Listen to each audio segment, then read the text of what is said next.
Kinky Praxeri, een programma waar jongeren met elkaar van gedachten kunnen wisselen over actuele zaken. Goedendag geliefden, in het bijzonder jongeren. Dit is opnieuw Kinky Praxeri, de tweede aflevering voor deze maand oktober, Bijbelmaand van het Surinaams Bijbelgenootschap. We zijn er weer voor nog eens een pittige discussie. U was er vorige week bij, u heeft genoten, het was boeiend. En we zijn er weer deze week met Iwan en Mario. Ze gaan zo meteen zichzelf voorstellen. Het thema vandaag is ondernemerschap. Sluit aan op het thema van vorige week. Wanneer kan ik succesvol zijn? Iwan, kan ik je vragen om je voor te stellen aan de mensen? Goedendag, mijn naam is Antomoy Iwan. Ik ben 23 jaartjes en ik ben een kleine ondernemer. Ik ben CEO van For His Glory Design. Je kunt mijn page volgen op Facebook, For His Glory Design. En op Instagram, FHG. Thank you. Iwan. Snel niet meer papje reclame dragen, maar goed. Mario, Super Mario ook, gaat zichzelf ook voorstellen. Goeiedag, ik ben Ludwig Romario Jassan Casjo. Ik ben bekend als Mario of Super Mario of Mayo. Ja, ik was student op het CPI, laatst afgestudeerd. Mijn passie is kinderen, ik hou van kinderen. En ja, ik ben recent bezig in het onderwijs. Ja. Welkom Mario, welkom terug moet ik zeggen, want bij de vorige uitzending heeft Super Mario een super debate job gedaan. Het thema vandaag is nogmaals ondernemerschap. Heren, are you ready to go? Ik leg een stelling op tafel en dan gaan we straks debaten. Als jullie nou eens zijn of oneens zijn, gaan jullie dat kenbaar maken. De stelling van vandaag is: Christenen hebben niets te zoeken in het ondernemen. Want de Bijbel roept ons op om winstbejag te haten. Nogolom bakamoni. De tijd die men investeert in de verschillende ondernemingen, moet men investeren in Gods koninkrijk liever. Want de Bijbel zegt: zoek eerst Gods koninkrijk en zijn gerechtigheid. En dit alles zal u bovendien geschonken worden. Ik wil direct beginnen met onze kleine ondernemer hier. Iwan, ben je eens met die stelling? Ik ben sowieso niet eens. Ik ben sowieso niet eens omdat het ondernemerschap ook een deel is van het succesvol worden. Toch? Als je succesvol wil worden, moet ik zeggen, in het ondernemen heb je sowieso geld nodig. Want met geld kan je bepaalde, eigenlijk geld is eigenlijk de basis van het ondernemen. En om eigenlijk succesvol te worden, is er geld nodig. Maar, Iwan, ik wil aan direct erop inhaken. Waarom ga je ondernemen? Want als christenen, de stelling luidt, we moeten eerst Gods koninkrijk zoeken. Dat is eigenlijk de prioriteit. Christenen hebben niks te zoeken in het ondernemen. Ja, maar kijk, iedereen is geboren met een talent. Toch? Je hebt een talent en je talent moet je gaan ontwikkelen. Ja. Je moet je talent gaan ontwikkelen en ik neem altijd een voorbeeld bij mezelf. Ik ben iemand, ik ben creatief. Ik ben creatief, ik hou van creativiteit en dat heeft gemaakt dat ik sta eigenlijk dagen achter mijn PC op YouTube kijken naar designs en zo. En toen kwam het eigenlijk op in me van, waarom kan ik ook niet mijn eigen ding doen? Toen ben ik dan begonnen met mijn For His Glory Designs. For His Glory Design. Ja. Dus duidelijk ook een christelijk thema daar. Ja, dus jij bent christen en je bent ondernemer. Ja, dus daarom ben je niet eens met die stelling. Ik ben sowieso niet eens. Daar ben ik benieuwd. Ik wil eerst horen als hij eens is met die stelling, Mario, omdat jij dus je bent geen ondernemer, dus waarschijnlijk ben je eens met die stelling, of ben ik verkeerd? Het is, als we het goed even bekijken, als we het woord even goed bekijken, eigenlijk, het hangt er vanaf eigenlijk voor wie ga je winst maken, voor wie doe je dit alles, voor wie ga je eigenlijk ondernemen. Zoals Iwan het zei, eigenlijk het gaat om for His glory. Dus ik neem aan dat hij het niet doet voor zichzelf. Hij doet het eigenlijk voor de glorie van de Heer. Dus, maar kan je dat blijven doen als je tamoni begint, wagi begint bij? Ja. Kijk, het gaat met je doel. Daarom moet je plannen. je moet sowieso plannen en een doel voor ogen hebben. Wat doe ik? Wat is mijn doel? Wat wil ik bereiken hiermee? Toch? Bij For His Glory is het sowieso, ik wil het doen voor Gods glorie. Alles wat ik doe is voor Gods glorie. En dat van ook ondernemerschap, kijk, het is een manier van evangeliseren. De teksten, wat eigenlijk je bedrukt op je t-shirt, is een manier van evangeliseren. Want God zegt, maak al de volkeren tot mijn discipelen. Toch? Dus we moeten evangeliseren. Het is niet alleen huis aan huis bezoek, kerkevangelisatie, maar ook met je leven, met je talenten. En daarmee ben ik bezig. Oké. Als ik kritisch ernaar kijk, your man make money. Want ondernemerschap valt in staat met geld. Ja, you make money. En als je, ik vind het een mooi bedrijfsconcept, maar als de kas niet rinkelt, ben je dan aan het ondernemen? De kas moet wel rinkelen. Ja, sowieso. En hoe ga je dat stukje dan benaderen? Of hoe kijk je daar tegenaan? Nou, kijk, het is belangrijk om een coach te hebben. Toch? Iemand die je helpt om eigenlijk alles in place te zetten. Toch? Trainingen volgen, dat kan ook. Maar je moet ook een coach hebben, iemand die je helpt. Anders je vaart doen. Sowieso je vaart Ja, doen. je pleegt de nodige aanpassingen wanneer het Ja, nodig is. ik ben altijd open voor trainingen.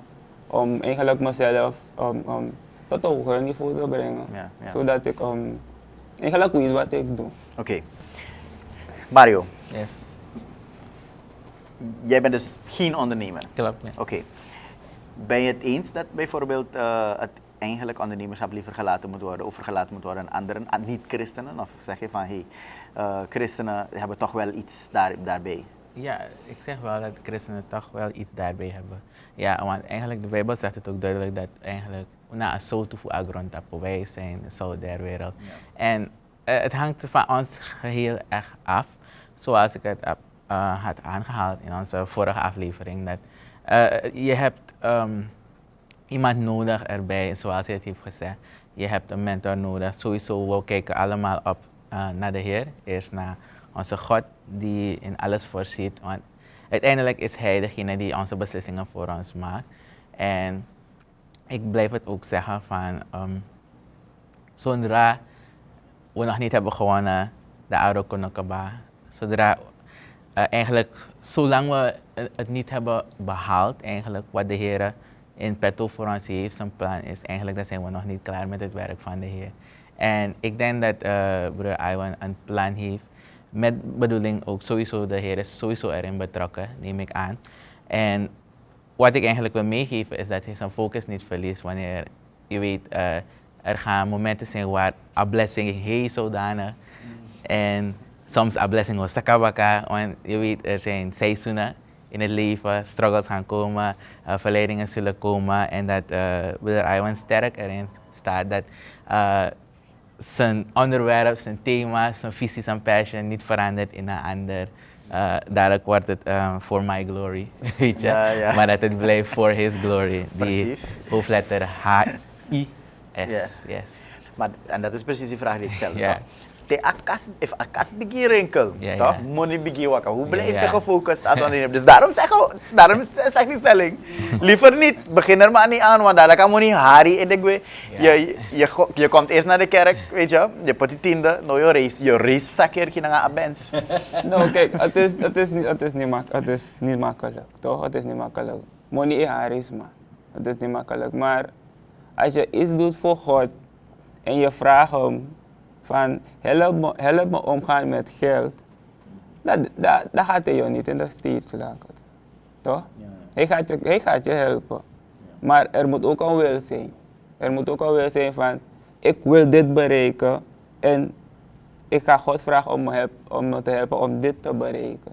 Dan gaat hij je sowieso helpen. Ik denk niet dat hij je in de steek zal laten van ja, money chari edegwe en zo. Dat denk ik. Heb je voorbeelden van mensen naar wie je opkijkt, van waar je zegt van hey, dit is een christen, die heeft het goed gedaan, misschien in je leven nu of misschien in de Bijbel of zo. Waar haal je inspiratie vandaan? Nou, mijn inspiratie komt altijd uit de Bijbel. Ik kijk altijd in de Bijbel. Mensen als Joshua, toch? Joshua, Mozes. Dus eigenlijk zulke, David vooral. Ja, David vooral. Eigenlijk, ik kijk naar zulke voorbeelden en van daaruit haal ik teksten, toch? Die ik gebruik om te bedrukken en op mijn t-shirt te zetten. Ja. Hoe lang ben je al bezig? Nou, november wordt het dan precies 1 jaar. Oké. Kunnen we zeggen dat in dat jaar dat je in elk geval Amoni no Hari Edegwe, Chari Edegwe? Nee. Omdat, kijk, we doen FAG designs en we hebben ook onze muziekgedeelte, toch? We zijn vrienden, maar waar ik bij het designgedeelte ik eigenlijk de leiding heb. En je hebt het muziekgedeelte waar we vrienden onderling, muzikanten, we spelen muziek bij huwelijks enzovoort. Dus focussen we niet echt op van dingen die eigenlijk kan monetaren en zo. Nee, dus het gaat eigenlijk om je focus, toch? Het gaat eigenlijk om je focus, wat je wil bereiken.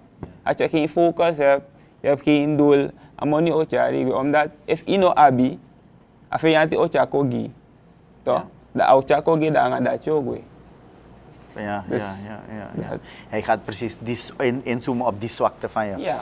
Ja. Maar je hoeft geen ondernemer per se te zijn voor loopmoney of voor nou, geld op zich is geen probleem, want we hebben ook geld nodig voor Gods Koninkrijk. Maar dat geldzucht. Dat ding is, ja, toch? is waarvoor ga je het gebruiken? Ja. Toch? Dat is het. Waarvoor ga je het gebruiken? Ik gebruik het voor mijn design. Ik gebruik het om boodschap, om te evangeliseren. Ja. Namelijk middels t-shirts, Ja. toch? Middels designs. Dus dat ding is eigenlijk, waarvoor gebruik je dat geld? Ja. Want geld op zich is niet slecht. Maar straks ook voor het gezin, Ja, op reis, weet je, dat is je persoonlijke doelen. You know, Uitbreiden. Ja. Als God wil hoor, wil ik ook eigenlijk nog t-shirts in het buitenland verkopen. Dus ik wil eigenlijk internationaal gaan. Ja. Dus dat is eigenlijk mijn doel, dat is mijn focus. Om internationaal te gaan met mijn business. Je zei wel iets daar belangrijk, je zei als God het wil. Ja, want kijk, we kunnen plannen, maar het is uiteindelijk God die bepaalt Ja. wat het eigenlijk wordt. Ja. Dus het is eigenlijk, jouw planning moet in lijn zijn met God. Met God zijn purpose. Ja. En hij zegt iets dat je de vorige keer aanhaalde, hè? Dus ik wilde En ik zie het aan je tong, dus tjango brada. Dus dit is echt iets die, ik heb het meegenomen van broeder Basaron, Andrew. Hij zei het zo mooi en is echt profound, dat als we een relatie hebben met God en we zeggen we praten tot God, hoe zouden we Gods plannen niet kunnen kennen? Hè? En waarom zou je het niet willen? Want je praat met hem, je hebt contact met hem. Weet je, ik ben continu in gesprek met de Heer ook. Wanneer ik eet, wanneer ik gewoon zit, isabi. En hij heeft gelijk en ik geef hem ook groot gelijk. Sowieso, ik denk dat de geest sturing heeft gegeven aan broeder Basaron. Dat die plannen, onze plannen en Gods plannen verschillen niet. Want ze zijn hetzelfde. Want we zijn in contact met hem. We krijgen die sturing en de geest sowieso praat door ons. Hij inspireert ons, hij geeft ons die kracht, die moed, die durf, die troost, die blijdschap. En werkelijk, ik zeg van, jouw plannen en Gods plannen komen overeen. Ik zei het precies zo hoe je zei, maar ik zie werkelijk dat ik het anders moet gaan zeggen. Want God wil niet dat we binaren en zo en dat we gebukt lopen. Het woord geeft het ook duidelijk aan. Like feita ken brada, dus ik denk dat kan neem kinky attackivie ook doen, want ik sprak ook zo. Waarom zou God niet willen? Ja, waarom zou God niet willen? Als het in Gods plan is en je bent in contact met God, sowieso. Dat wil lukken. Dan wil ik dan wel een vraag stellen. Dan moet ik het erop binnen. Toch? Hebben we als christen ondernemer, hebben we iets anders, iets specialer, een beetje meer zegen of dingen dan bijvoorbeeld de gewone ondernemer? Kunnen wij gewoon bidden en zeggen van heren, deze 5 broden worden straks 5000? Hebben we dat of is het gewoon even keihard werken met wat is het verschil Kijk. tussen ons als ondernemers en mensen die geen christenen zijn? Het verschil is jouw inspiratie. Van waar komt jouw inspiratie? Wij als christenen komt onze inspiratie van de Heilige Geest. Maar de niet-christenen hebben dat niet. Die kijken naar hey, dit ding kost 5 en ik kan het voor 10 verkopen. Ja. Dus eigenlijk onze inspiratie komt van de Heilige Geest. Ik neem maar een voorbeeld bij mezelf. Het FAG, toch? De Heilige Geest die spreekt tot je. Van kijk, zo'n tekst. Het spreekt tot je van, ja. Het is eigenlijk iets die iemand nodig heeft. Toch? En dan ga je dan dat bedrukken op een t-shirt. En het komt over als een boodschap. Ja. Dus bij mij gaat het erover van onze inspiratie. Van waar haal jij jouw inspiratie? Ja. Dus bron van inspiratie is heel erg belangrijk. Ja. En als ondernemers natuurlijk, je meet je succes dan aan de verkoop, hoe die business het draait. Je bent al een jaar bezig. Hoe zit het met het bedrijf, zeg maar? Nou, laat me zeggen, we zijn nog niet waar we moeten zijn. Toch? Het kan altijd beter. Het kan altijd beter.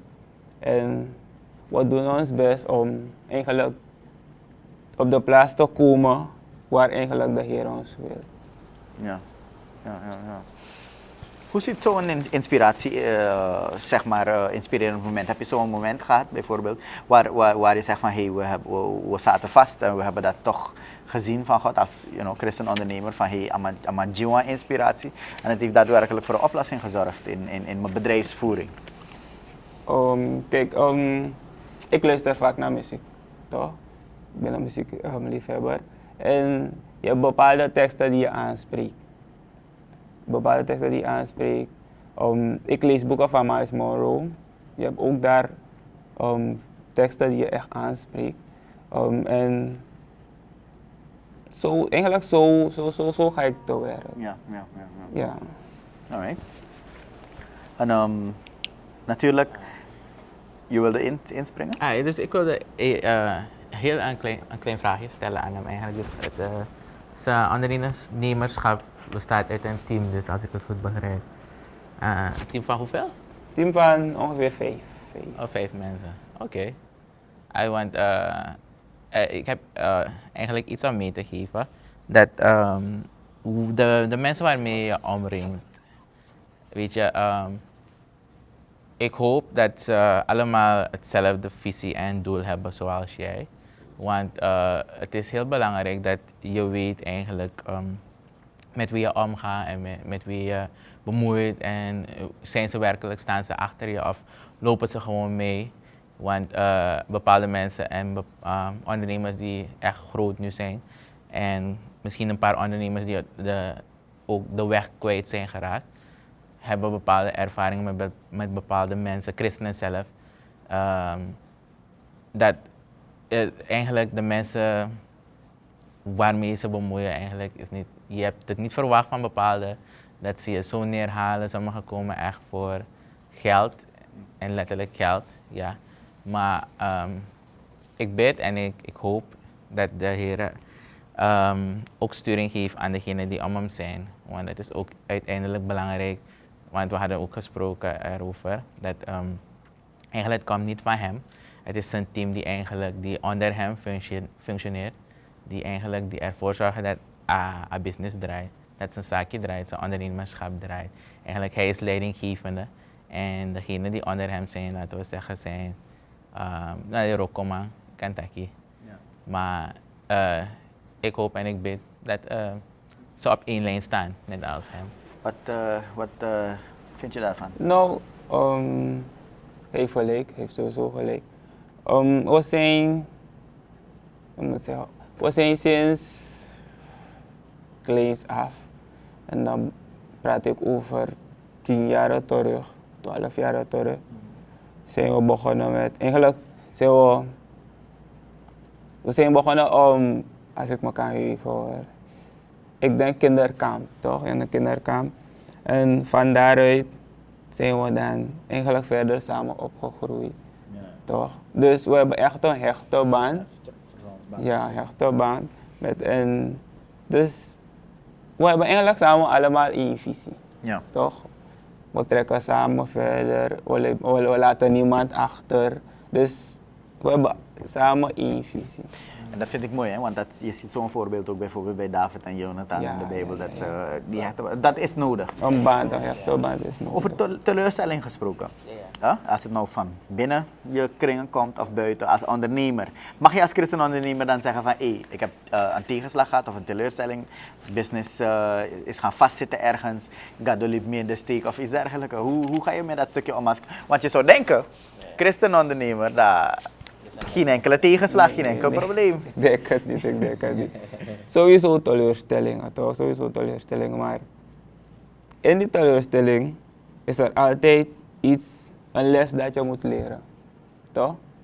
Misschien wil God je iets wijzen van, nee, niet zo moet je het aanpakken, zo moet je het aanpakken. Dan gaat hij zelf eigenlijk iets toelaten om eigenlijk je ogen te kunnen openen van, nee, zo moet ik iets aanpakken. Dus teleurstellingen zie ik niet als iets dat niet voor christenen is bestemd. Ja. We zijn allemaal mensen, Precies. we maken fouten. Maar het regent even hard op ons als christenondernemers. We maken fouten, dus we moeten eigenlijk uit onze fouten leren. En ja, dat zie ik eigenlijk. Dus teleurstellingen zie ik niet als iets van niet-christenen. Alleen voor niet-christenen. Dus iedereen. Natuurlijk is ondernemerschap niet iets dat gewoon uit de lucht komt vallen. Het zou iets zijn waar het is iets waar je echt bewust aan moet werken. Mario, je zit in het onderwijs. Wat kan er vanuit het onderwijs zeg maar gedaan worden of meer worden gedaan om kinderen, jongeren, ondernemers-minded te maken? Sowieso, je kan het, laten we zeggen, bijwerken, we zeggen meer voorborduren naar de toekomst toe, naar de maatschappij toe. Wat in de meeste gevallen wat je kan doen binnen het onderwijs met de kinderen, je maakt ze warm, je geeft ze jobs, kleine jobs, weet je. Je maakt ze ook rijp, dat van we leven in een wereld waar geld het voornaamste is die je gaat nodig hebben wanneer je dingen wilt kopen, wanneer je dingen wilt investeren. En sowieso, je moet je geld wijs gebruiken. Want later, het hangt ervan af wat je wil worden. Ga je voor ondernemer, en dan maar je gaat dieper. Met kinderen ga je dieper. Laten we zeggen, je moet sowieso handelen als een ouder. Wij zeggen het ook, jij bent tweede ouder van dat kind. En je bereidt dat kind voor eigenlijk op al die valkuilen die mee zullen komen in het leven. Sowieso op een kindvriendelijke manier, want je hebt te maken met kinderen. Want sommige kinderen, laten we zeggen, zijn ruw. Ze zeggen je gewoon wanneer ze je iets moeten zeggen, ze zeggen je gewoon, wij lelijk, ze tegen dat je lelijk hebt. Dat denk je gewoon, wanneer je trui is lelijk, ze gaan je gewoon zeggen, trui lelijk. Zo zijn kinderen. Maar eigenlijk, je maakt ze klaar. Laten we zeggen, je maakt ze sociaal. Want kinderen, kleins af, het is ook iets die wordt aangeleerd binnen het onderwijssysteem, dat kinderen zijn egocentrisch. Ze denken alleen aan zichzelf en eigenlijk dat moet je zien weg te werken. En in de meeste gevallen lukt dat wel, soms niet. Maar als leerkracht heb je eigenlijk die verantwoordelijkheid om kinderen dat af te leren. Want het gaat om eigenlijk samenwerken. Want hoe Iwan het aangaf, je gaat sowieso moeten werken met een team als je verder wil gaan. Je gaat het niet alleen aan kunnen. Dat is sowieso, je brengt dat bij. En je leert ze ook van, sowieso moet je denken aan jezelf, maar je moet ook denken aan de mensen om je heen. Ja. Wat ga je doen eraan? Hoe ga je om ermee? En je leert ze ook van, oké, dit kost zo. Dus sowieso, het onderwijs draagt bij. Je had een belangrijk punt daar. Ja. Want ik weet vanuit de journalistiek weet ik dat omgaan met geld een probleem is, ook voor Ja, ondernemers. klopt. Want je ziet iemand beginnen met een business en Ja. het start goed en de man doet Klopt, lauw naar klopt, money. En voordat je denkt zit Ja. het bedrijf in problemen. Ja, is waar. Dus het onderwijs kan dus ook daarin een rol spelen. Sowieso. Bestaat er immers onderwijs of gewoon simpele vormen van lessen of iets dergelijks? Dat kinderen leren van luister, je kan niet meer uitgeven dan dat je hebt. Klopt, En als je klopt. hebt, moet je het goed kunnen Sowieso. besteden. Zijn er dat soort dingen in het Ja, onderwijs? ja, sowieso. Al Dat op leert- lagere school? Op de Want lagere ik heb het niet school, gehad hoor. Vanaf de peuter, vanaf de... En ik heb het op de harde kleuter manier A. geleerd. Ja, kleuter A, kleuter B. Ja, dus alle leerjaren wordt het bijgeleerd, maar je Ja. hebt het niet door dat we het doen. Soms doen we het, maar... Het is te geheim voor ja. mij geweest. Hè? We doen het, maar eigenlijk je hebt het niet door. Je leert ze op spelenderwijs. Laten we het zo zeggen. Het onderwijs leert je dat je het op een spelenderwijs moet leren aan een kind, want je hebt te maken met kinderen. Sowieso, kinderen zijn ruw, maar jij moet het zodanig op een kindvriendelijke manier proberen te leren ook. Je bereidt ze ook voor van, kies je vrienden, let op, weet je, dat is niet goed, zo handel je niet, zo reageer je niet, zo ga je niet om met mensen. Al die dingen daar worden ook bijgeleerd binnen het onderwijs. Want sowieso, je gaat van goed van kwaad ga je sowieso moeten leren aan de kinderen. Want daar begint het. We zeggen daar is het basis. En als het daar al niet wordt vastgelegd, dan gaat het mislopen het hele jaar door. Ja. Want als je dat kind leert van 2 plus 1 is 5, gaat dat kind vanaf dat men gaat, en al ga je, dat kind gaat ermee naar huis. En in de meeste gevallen kinderen luisteren niet meer naar ouders wanneer ze horen, meneer heeft dit geleerd of je vrouw heeft dat geleerd. Nee, je vrouw heeft dat gezegd. Nee, je vrouw heeft me dit geleerd. Nee, mama, is fout. Al wijst dat ouder, of die ouders wijzen het van nee, zo hoort het.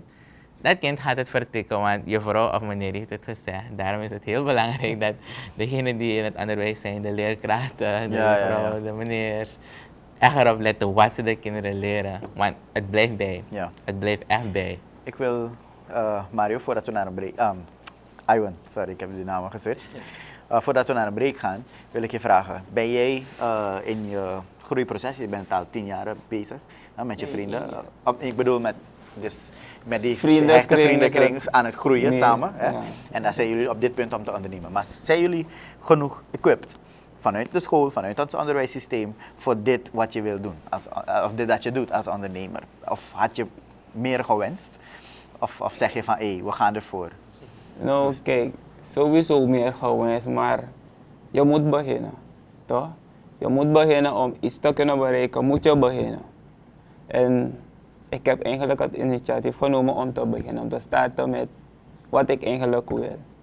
En ja, vanuit die positie kijk ik dan verder hoe ik kan uitbreiden, hoe ik succesvol kan worden. En op school, ja, hij zei het al, onderwijssysteem, je maakt bedrijfsplannen, ondernemerschap. En dat zal ik sowieso toepassen. Ik zal het sowieso toepassen, dus denk ik dat ik ga ervoor. Ik ga ervoor. Ik zie het eigenlijk als een challenge. Ja. Ik ga ervoor. Ondernemerschap is zeker een challenge. Je gaat ervoor en ja, het is allemaal de genade van de Heer. We gaan nu naar een break en dan komen we straks terug waar we gaan horen van de inspirerende, de pittige dominee Danielle Dokman. Tot zo.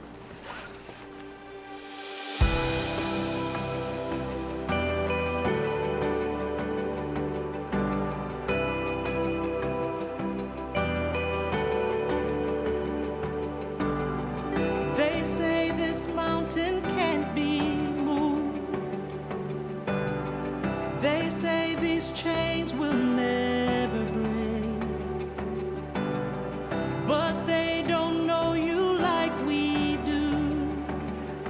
There is power in your name. We've heard that there is no way through. We've heard the tide will never change. They haven't seen what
You said, I believe.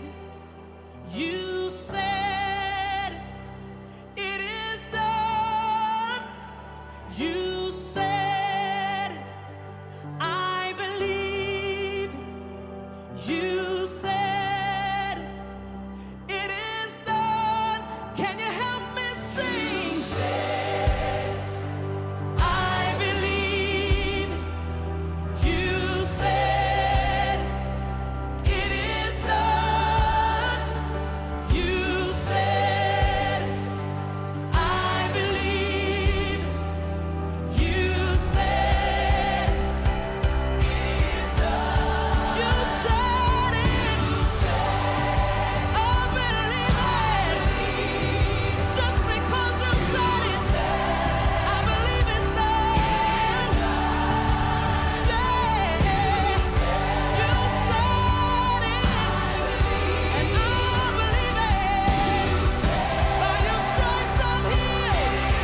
By your stripes I'm healed. Just because you said it. Just because you said it.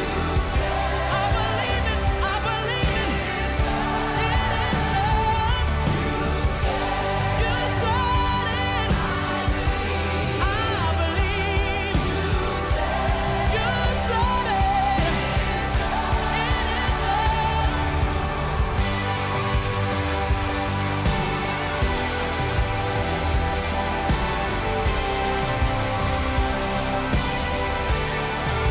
You said it, so it's done.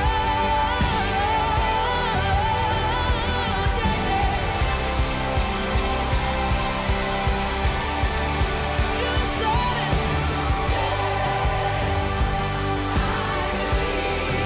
I believe it. Anybody else out here believe tonight? If he said it, it's done. Oh yes. Oh yes.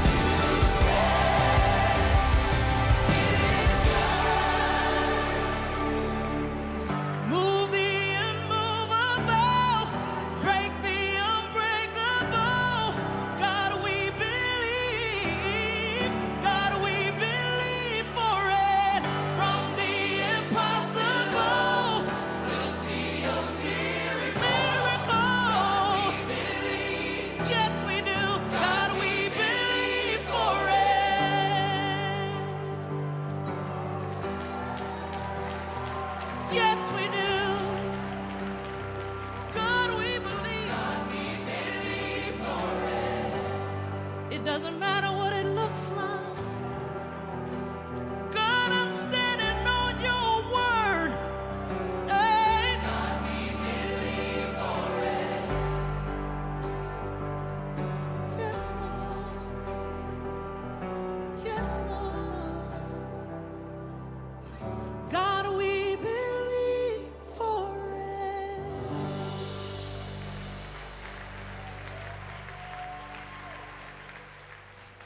Elise, dankjewel. Ook vandaag hebben we weer een hele inspirerende talk gehad over ondernemerschap. En de stelling die we hebben gehad was ook een hele pittige. Waar geld naar jagen niet goed is, want de Bijbel zegt, zoek eerst het koninkrijk van God en zijn gerechtigheid. We krijgen zegen van de Heer van boven, wanneer we dus horen de druppels die vallen. En dat geeft ook aan waar het koninkrijk van God zit, waar de zegeningen zijn. Gelijk hebben jullie, wanneer jullie zeggen, nee, dat kan niet.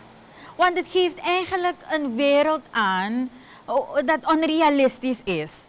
Jullie hebben gelijk wanneer jullie zeggen, ja, er is geld nodig ook voor Gods koninkrijk. Maar let op, de opdracht die Jezus geeft hier, zoek eerst het koninkrijk en zijn gerechtigheid. En dit alles zal u bovendien gegeven worden. Is een opdracht, hè? Dus niet kan je het koninkrijk zoeken, is een opdracht. Het is een onderneming op zich. Het is een onderneming op zich, want het woord zoek eerst, Het Grieks woord daar betekent niet gewoon kijken onder stoelen en tafels. Het betekent najagen.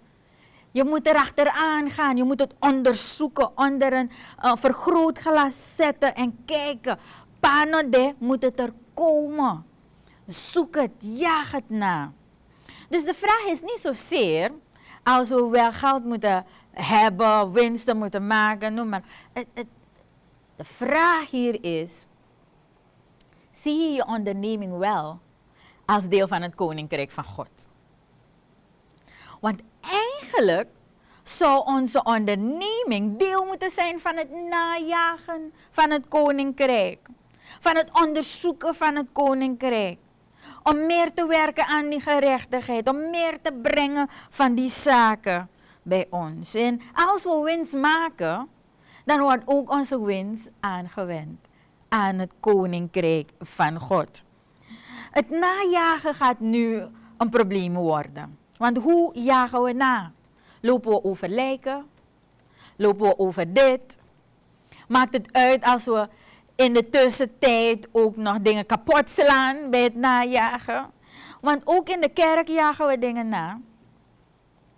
Let wel wat we met onze kerk deze dagen hebben gedaan. Bij sommige van onze kerken zou Jezus hetzelfde doen wat hij in de tempel had gedaan. Alles omver gooien en zeggen, jullie hebben mijn vaders huis gemaakt tot een rovershol. Waarom? Omdat we ook van de kerk een soort van winstmaakbedrijf gemaakt hebben. Dat we het evangelie tot een product hebben gemaakt om aan de consumenten te geven die op de zondag komen. Zodat ze genoeg in hun zak kunnen geven en geven. En dat gaat niet naar diaconia. Want kennen onze kerken nog diaconia? Weten we nog wat het woord diaconia betekent? Waar gaan al die gelden?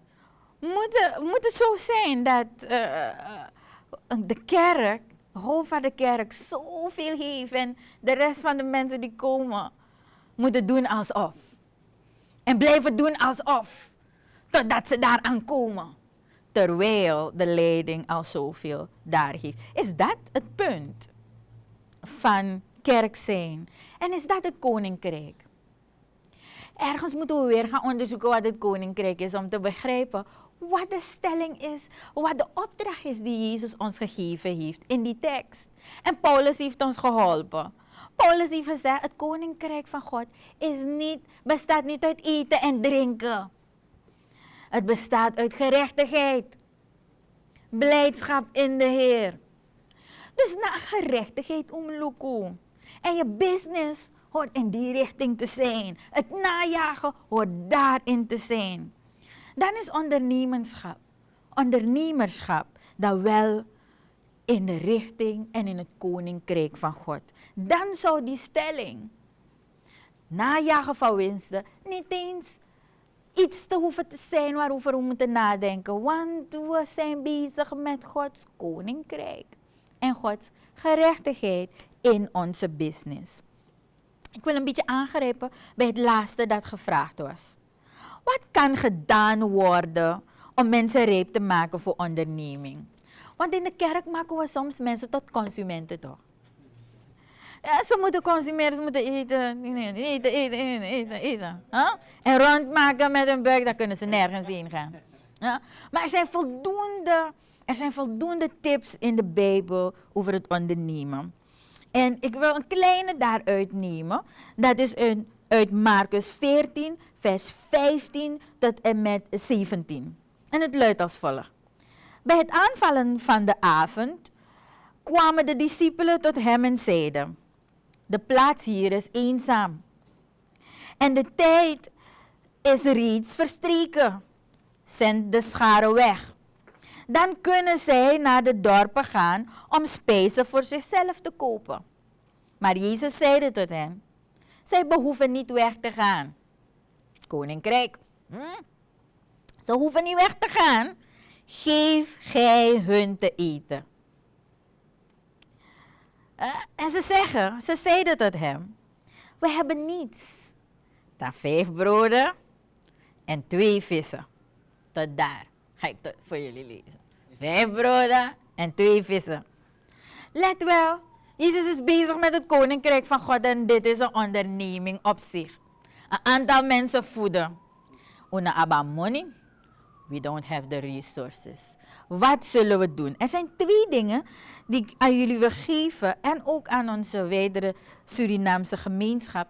Wanneer we willen werken aan ondernemerschap en mensen rijk maken. The first thing I would say is that it important is to identify rather than to multiply. Identify rather than to multiply. Want wij willen bij die multiply toch? We gaan eindigen. En toen waren er 5 baren vol. Halleluja. Maar could you identify what you have? Wat is daar? Wat heb je ter beschikking? Leren we onze kinderen wat je ter beschikking hebt? Wat zijn je talenten? We moeten in onze onderwijs gaan focussen en kijken naar kinderen hun talenten. Want niet iedereen heeft talenten om verder te studeren. Sommige mensen hebben andere soorten talenten die we moeten benutten. Want dat zijn die 5 broden en die 2 vissen die ze hebben. En we zijn zo gefocust op een bepaalde manier van dingen doen, dat dat verloren gaat. En ondernemerschap voor hun verder van hun bed gaat, omdat we ze niet leren te identificeren wat ze hebben. En in deze tekst zet Jezus ze voor een probleem. Want zij zeggen, Luko abetre mek des magoe. Meka koninkrijk kongi dem. Laat ze het zelf gaan zoeken. I can't do anything about that. En Jezus zegt, ze hoeven niet weg te gaan. Want hier is waar we het koninkrijk realistisch gaan maken. Ja zo. In een eenzame plek. Wat is er hier aan resources in een eenzame plek? En I probably think dat we als Surinamers in een eenzame plek zijn beland met onze economische situatie. Het lijkt een dorre plek zelf te zijn. Maar ook hier zijn er dingen die we kunnen identificeren. 5 broden en 2 vissen. Andere wat ik zou willen zeggen is perspectief hebben. Het is identificeren eerst, maar ook een perspectief hebben. Want luister naar wat de discipelen zeggen. Ze zeggen aan Jezus, wanneer Jezus ze zegt, we hoeven die mensen niet weg te sturen. We gaan zelf iets hier ondernemen, zelf iets hier doen. Wat zeggen zij aan Jezus? Maar wij hebben niets. We hebben niets dan 5 broden en 2 vissen. Dus als je hebt geïdentificeerd wat je resources zijn, dan moet je perspectief ook een beetje veranderen.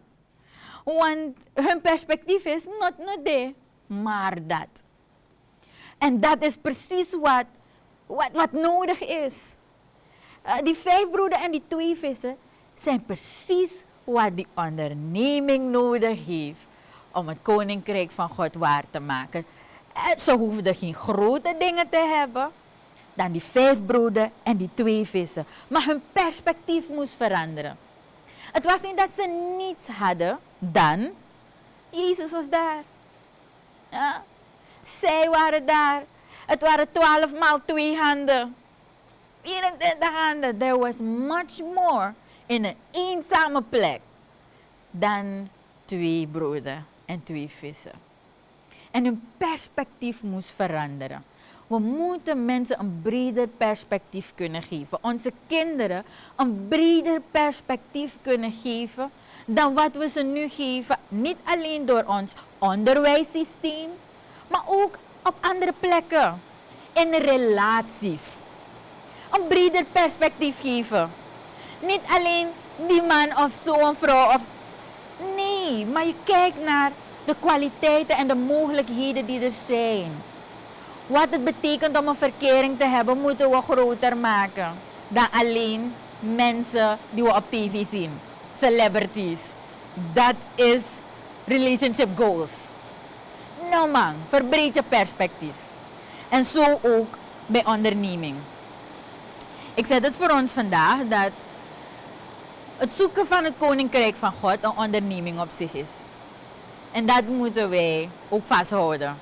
Najagen. onderzoeken en jouw eigen business, jouw eigen onderneming afvragen als dat daarin plaatst. Als je nog niet bent begonnen om te ondernemen en je denkt eraan, dan is dit verhaal van de wonderbaarlijke spijzen nog net iets voor u. Identificeer. Don't worry about multiplying. God is there. It will be. En verander je perspectief op wat daar is. Waar je bent en wat daar is. Amen. Amen. En ik vraag de menigte om een applaus te geven aan onze dominee Danielle Dokman. Dank u wel, dominee. Dit is Kinky Praxeri. En ik moet zeggen, dominee, u heeft ons weer geraakt met een heel inspirerende boodschap. Sluit naadloos aan op de discussie. We kijken naar ondernemerschap op een andere manier. Een praxeri over ondernemerschap. Kinky. Je bent hier, we zijn in een dorpplek misschien in Suriname om het actueel te brengen. Maar het is identificeren, wat hebben we? Als christenen, meer dan ooit, zouden we kunnen nemen wat er is in een dorpplek. And we see a God that multiplies. Niet waar, dominee? Yes, sir. Dames en heren daar thuis, in het bijzonder jongeren, ondernemerschap is wel degelijk ook iets voor christenen. En wij hebben een God die kan vermenigvuldigen, ook in een dorpplek. We hopen u op deze manier ook te hebben geïnspireerd. Dit is nogmaals in verband met de Bijbelmonth van het Surinaams Bijbelgenootschap. Het blijft pittig, de discussies. Dus tune in volgende week vrijdag. Want dan zijn we weer bij jullie met een nieuwe aflevering van Kinky Praxeri. Bless you. Dit was een productie van het Surinaams Bijbelgenootschap. Kinky Praxeri.